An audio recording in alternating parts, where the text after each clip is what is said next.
Hello students, as you know that we have been looking at modern Indian architecture's development pre-independence, and we have looked at Indo-Saracenic architecture, we have looked at the impact of colonial architecture, and as we move on today, there are two very critical dates that have impacted architecture tremendously, where there has been a massive changeover, and that is 1947, when partition took place and India became an independent country, and we took charge of our own destiny as an independent nation.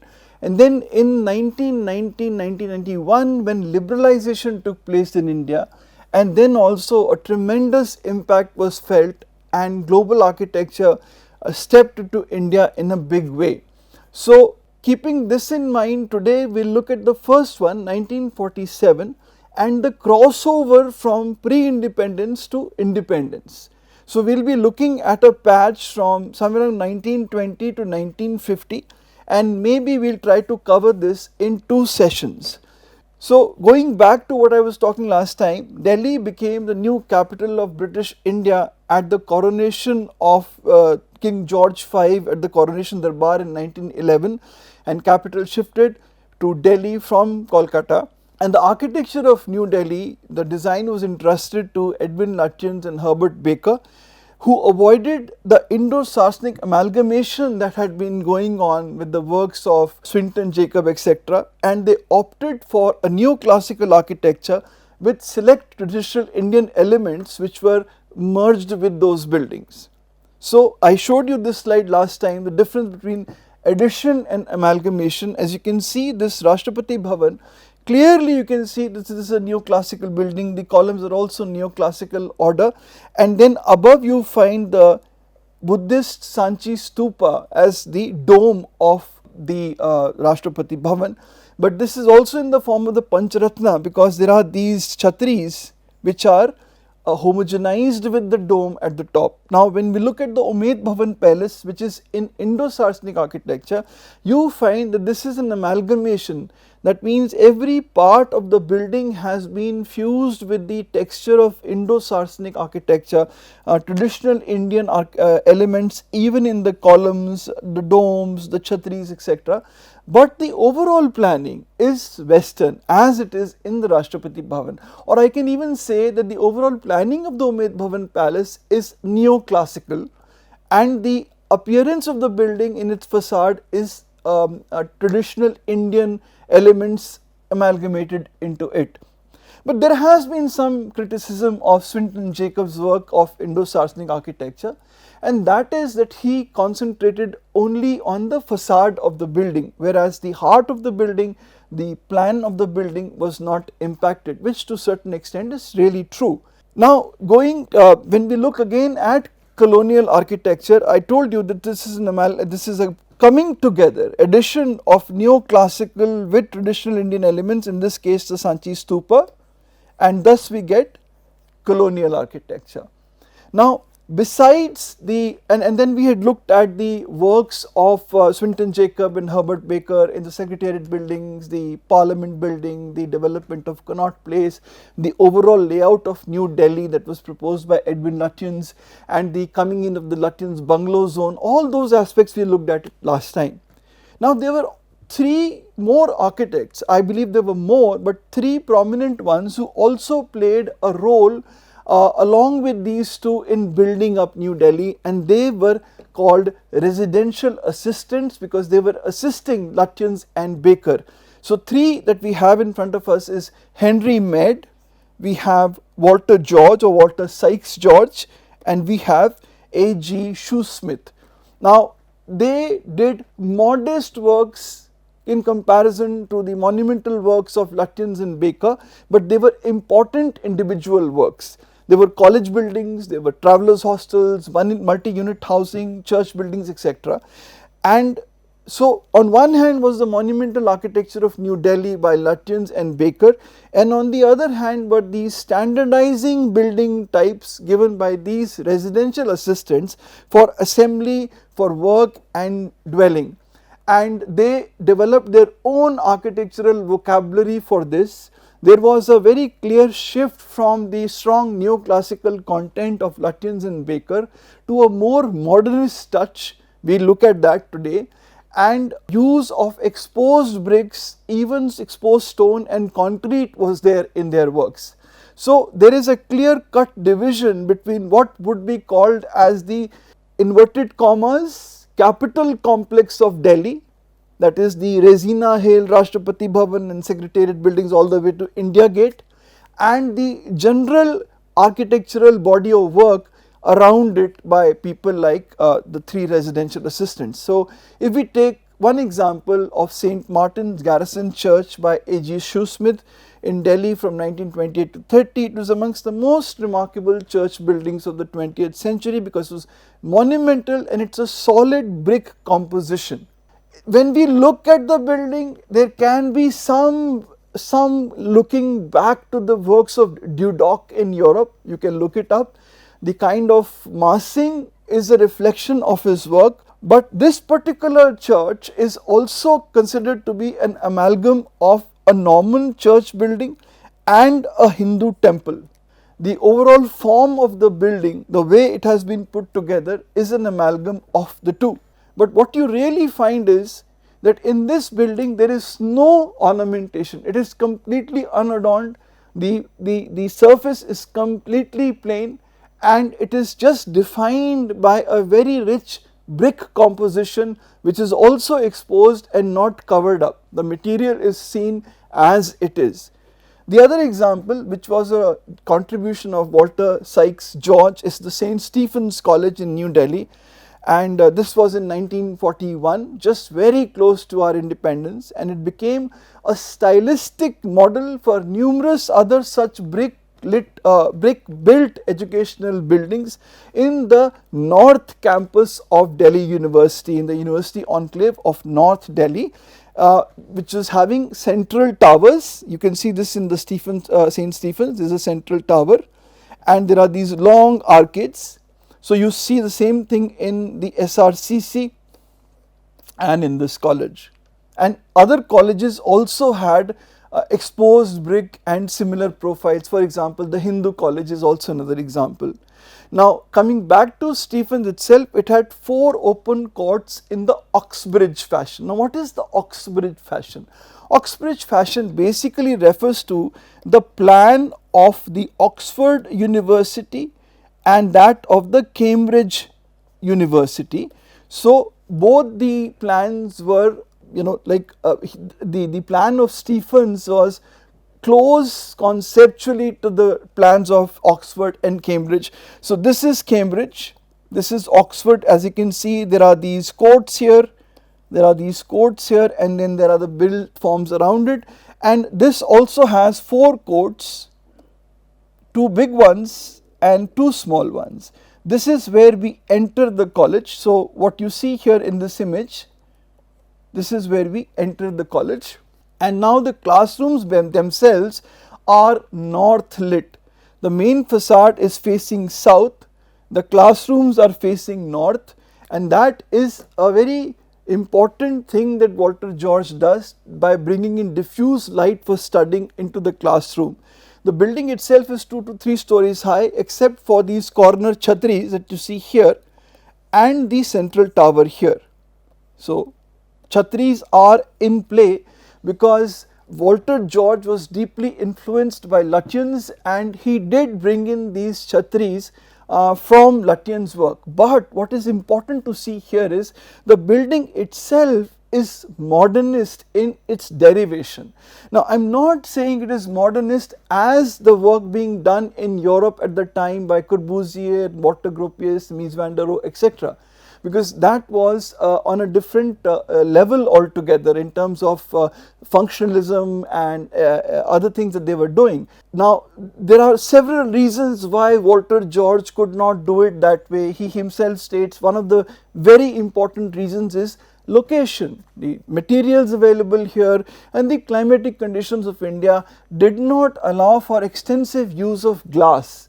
This he understood way back in the 1930s and the 1940s. So the built form here is derived very strongly from the climatic conditions of the region. But when you look at the form itself, if you look at the form itself, you find it is unadorned, plain and simple in brickwork. So the fundamental concepts of modernism are here. Then again, this is also said to be the elemental mode of Lutyens' work. That means all these so-called neoclassical elements like the neoclassical columns and other such features have been taken out.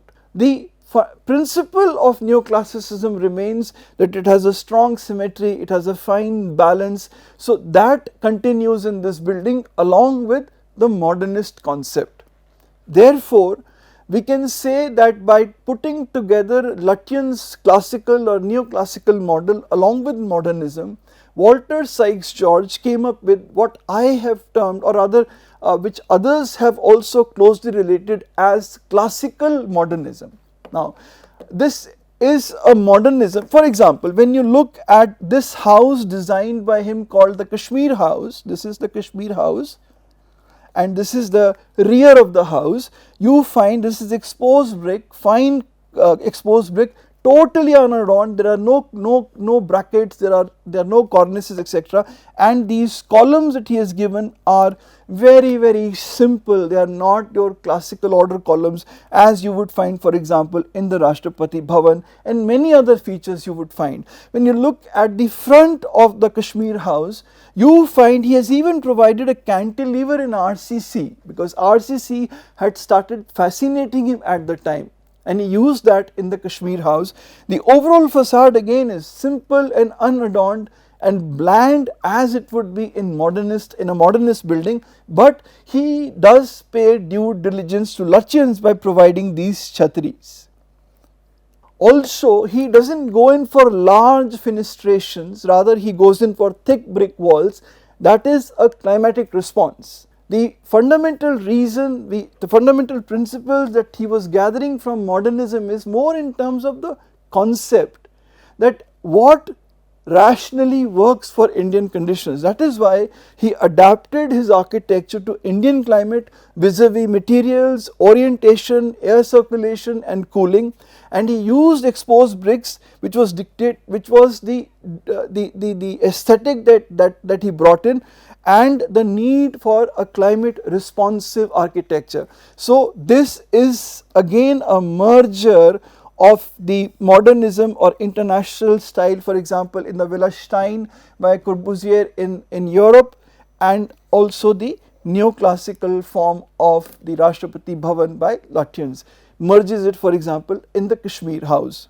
Now the brick and concrete aesthetic brought to India by George and Shoesmith introduced this, when it was introduced by them in Delhi, it continued to become the defining feature of some of the best architecture that evolved later. Now that architecture we will study in different we look at it in many different ways, but predominantly, for example, if we look at the modern school, or we look at this building by Morphogenesis, or even this is his own work, the St. Stephen's, or we look at this brick and concrete building by Rajrewal, the same language of brick and concrete stone that they brought in continued to define some of the best architecture of Delhi. Now this concept of brick and concrete buildings or brick and concrete architecture expanded from here to other parts of the country in the works of Charles Correa, in the works of B.V. Doshi, etc. And even now in the 21st century, these are some of the houses which are from the 21st century. This kind of aesthetic still continues.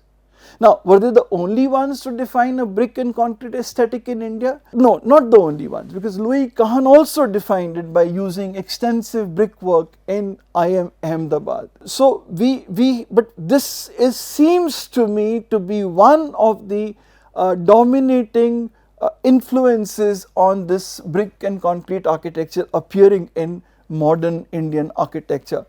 Now moving on to one city that played a very key role in the development of modern Indian architecture, that is Mumbai.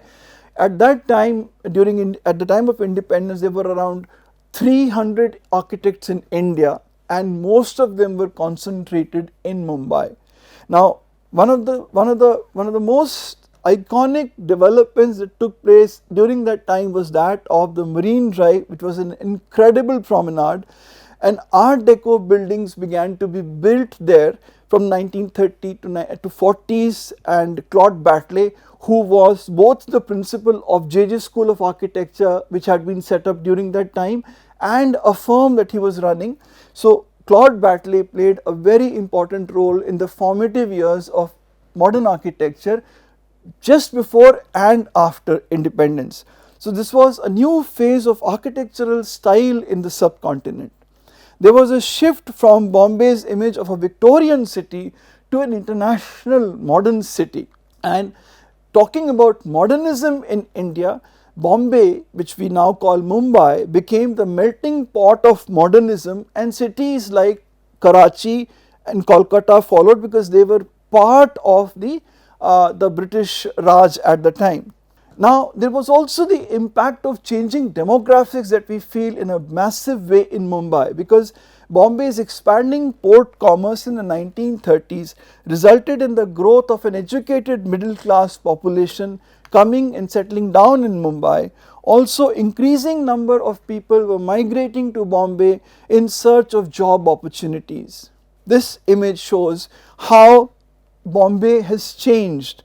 This is the Gateway of India, and along the seashore we have the Taj Mahal Hotel, and now we see the Gateway of India. This is the Taj Mahal Hotel original and the new block that was added later.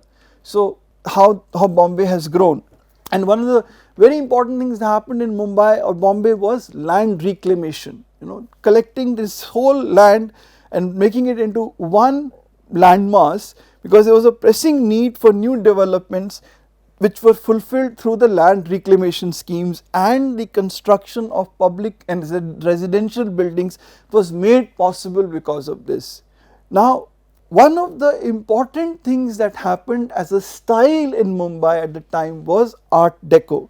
Parallelly with the changing political climate in India at the time and the aspirational quality of Art Deco aesthetics, it led to a wholehearted acceptance of this Art Deco style in the development of Mumbai.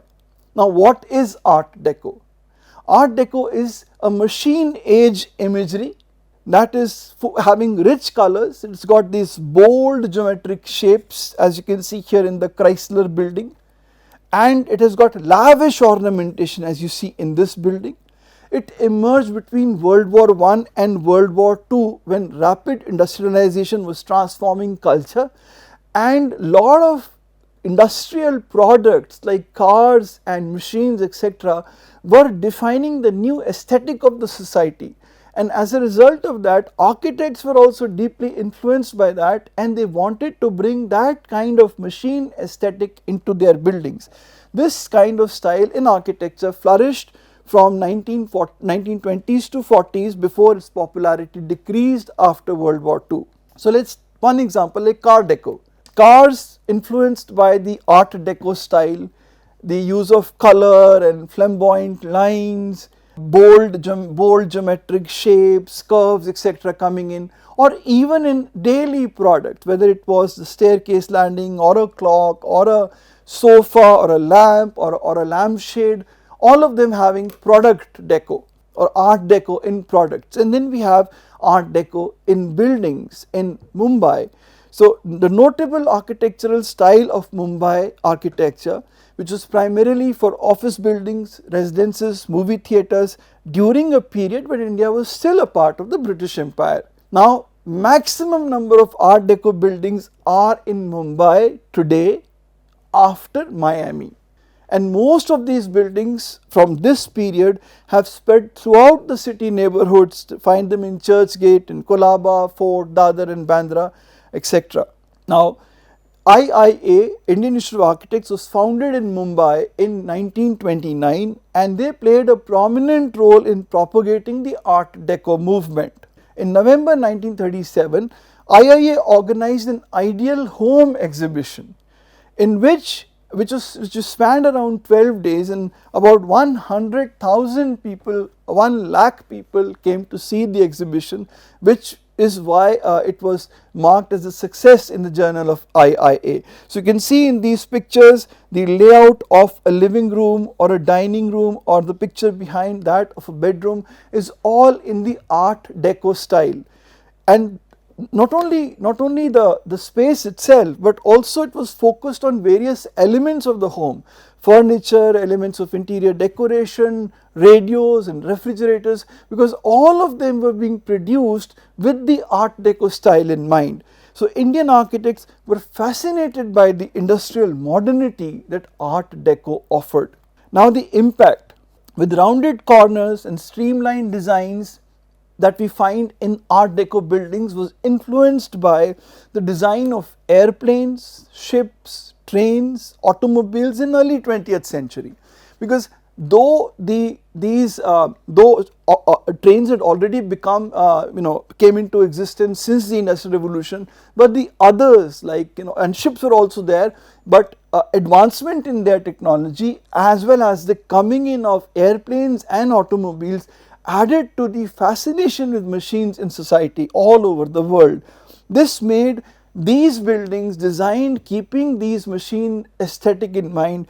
The buildings appeared aerodynamic, they appeared fast and futuristic and sleek, and the intention was that, so you find that aerodynamism, for example, you find that a streamline, that kind of this shape for example is borrowed from the train itself, or this aerodynamic shape, a futuristic shape, is also borrowed from Art Deco. The intention was to make Art Deco buildings appear both modern and sophisticated. So it was a move away from the prevailing Indo-Sarcenism or the colonialism in the architectural styles of India to a modern style called Art Deco. Now please also understand that though we will be looking at the modernist architectural thought in India after this does not mean that they were happening one after the other. They were happening parallelly, more or less. On one hand, architects were working with Art Deco, and parallelly there were some, not many, but some who were also impacted by modernism per se. So we will also be looking at that. Now the other thing that is coming from Art Deco are the nautical features. Bombay being a port city, it was influenced by the coming in of ocean liners, the luxury and the grandeur of these ocean liners. So the buildings had nautical features. There were these porthole windows that you see. There were other ship deck style railings. In this building that you see, there is this ship deck style observatory tower. There are porthole windows. So all these were derived from the nautical features of ships. Or for example, if you just take one building, one very famous cinema hall in Mumbai, the Eros cinema, and the Art Deco features, the ziggurat like form, the use of red sandstone which came from Agra, the Art Deco font. Art Deco was a typical font that we have not been able to show you here. Then the banding or the racing stripes, the rounded corners, the eyebrows, all of them highlighting or accentuating the idea of Art Deco in the cinema. Then there were the classical elements in these Art Deco buildings in terms of the decorative feature. The classical Greek and Roman features were seen in these buildings, as you can see here in this ornamentation, but there is something called Indo Deco also.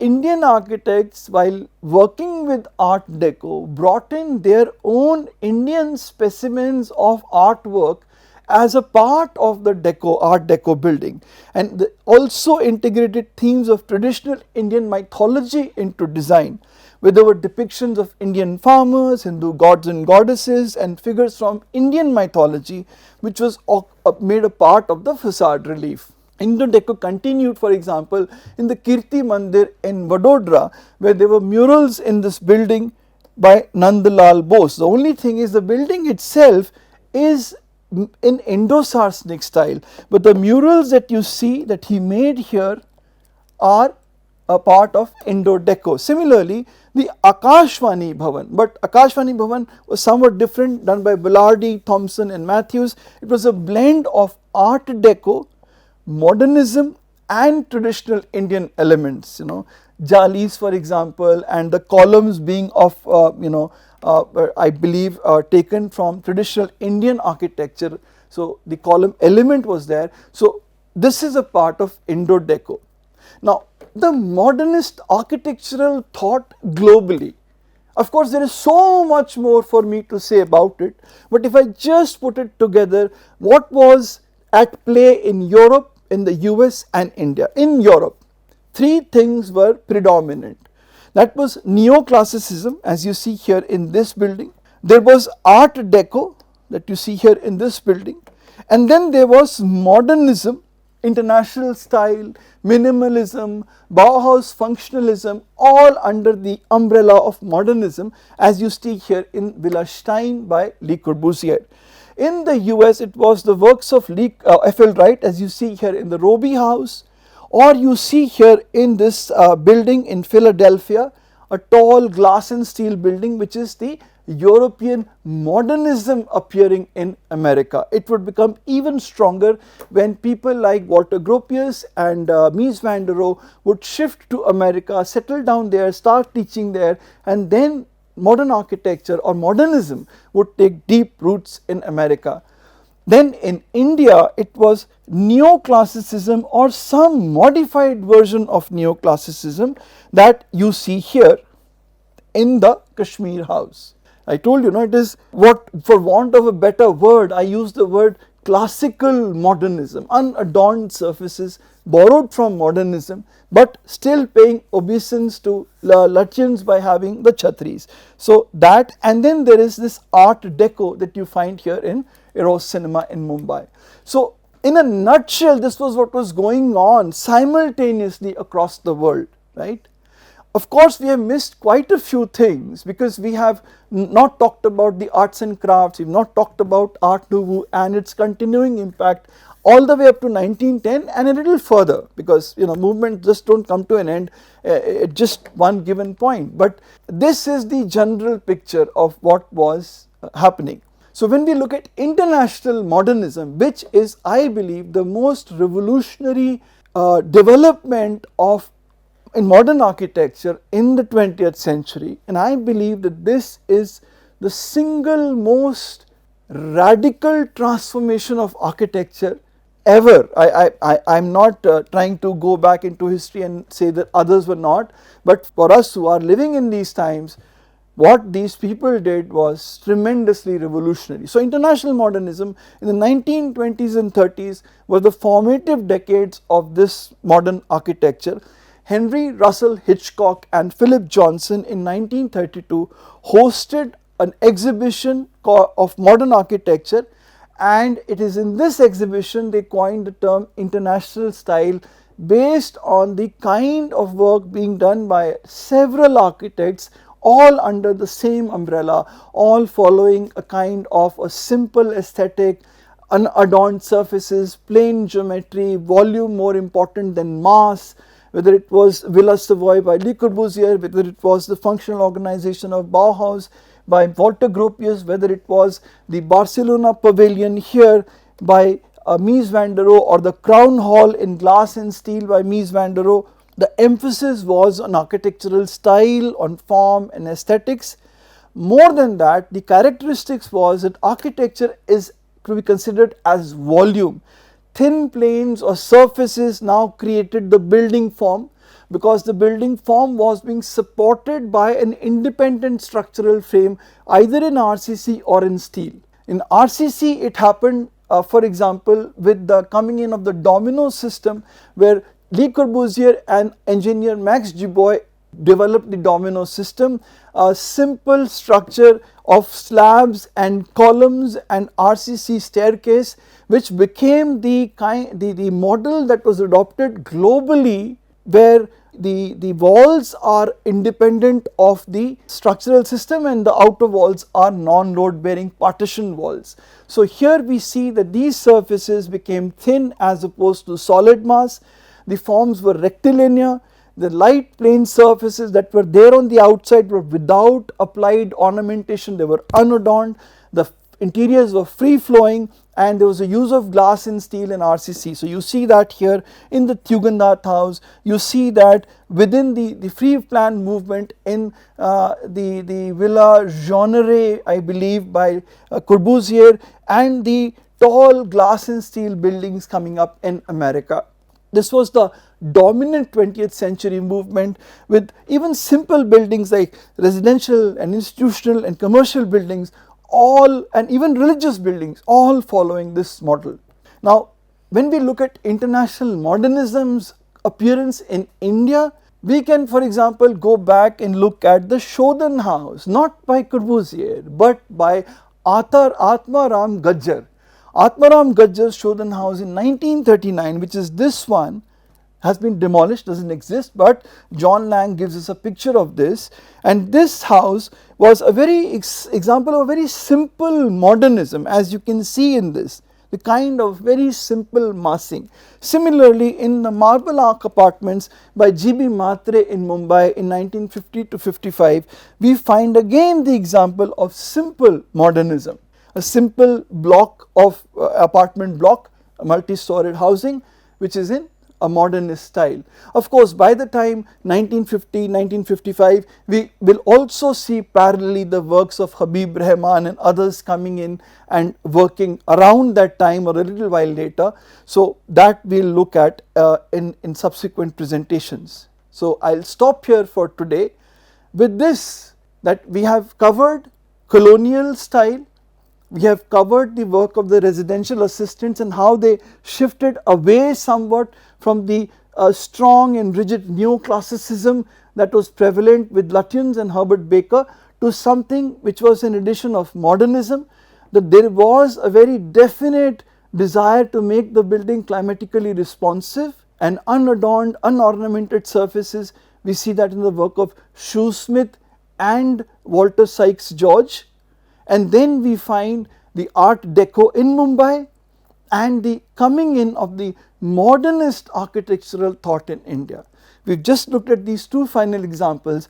We will pick up from here in the next part of pre-independence to independence, early modernist architecture in India. Thank you so much, and I will meet you next time.